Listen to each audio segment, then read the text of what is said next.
Thank you, Senator Collins, and I want to thank everyone for being here today. This means so much, and I hope you always remember this day, but for your effort in trying to make your situation, make your lives better, you're playing a part of it today, and I appreciate all of you coming. Dr. Rogers, my question is for you, and it's more state-specific.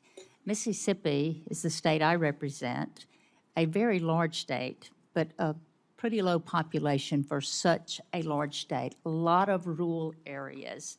And so many times we have so many patients that go undiagnosed and their chronic disease complications just skyrocket. But the specialists are few and far between, and the patients usually have to travel a long way for their appointments.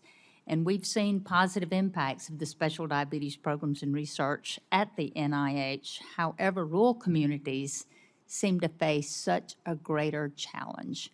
I have more family members that suffer from diabetes. I mean, everyone in Mississippi is very aware of what this, because we do have one of the highest rates. But during your time as the director of the National Institute of Diabetes and Digestive and Kidney Diseases, how have researchers focused on rural populations in their research and their studies? Because this is a great concern in my state. Thank you, Senator, for that question. There is a lot of activity in Mississippi. I've visited there multiple times to actually speak, and you're right, it is rural disease. We have been following and working with the Centers for Disease Control, who, as you know, follow the incidence and prevalence of certain diseases like diabetes, not only at a state level, but even sort of at a county level, to try to understand what are some of the factors that are contributing to the prevalence and changing in the prevalence of the disease. We're also learning, for example, that in a study that we work with the CDC, it's called SEARCH. And what SEARCH is now telling us, of course, everything in government has an acronym. So SEARCH is an acronym, which I won't go into at the moment, but we're really searching for diabetes in youth and adolescents. And we're finding that not only are we seeing an increase in the numbers of kids with type 1 diabetes in certain rural areas that was totally unexpected, but we're also seeing type 2 diabetes, for example, in kids as young as 10, 11, or 12. And what we know about type 2 diabetes in these kids is that, A, it doesn't respond to at the same way that drugs that are commonly available respond in adults with the disease. And secondly, it's much more aggressive disease. This is type 2 diabetes, not type 1. It seems to be associated with the development of complications much, much earlier than what we see in adults, which typically takes 10 or 15 years of the disease.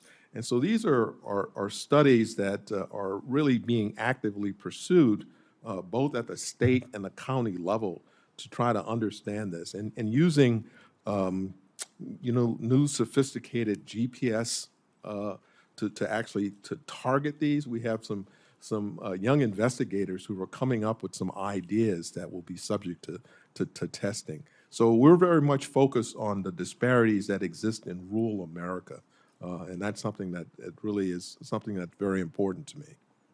Can you tell me that how we as Congress can help address some of those issues? Is there anything specific because of the lack of quality of health care in so many rural areas? Is there anything specific we as Congress can do to improve that?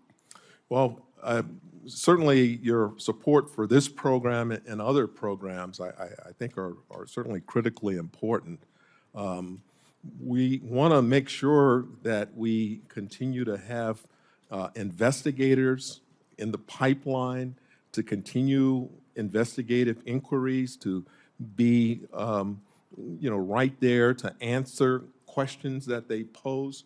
And so ensuring that we can not only maintain pivotal clinical trials in diabetes and other areas, but obviously funding the next generation of investigators, both to treat patients appropriately, but also to uncover ideas that we're not even aware of yet to make sure they're there to help us move forward.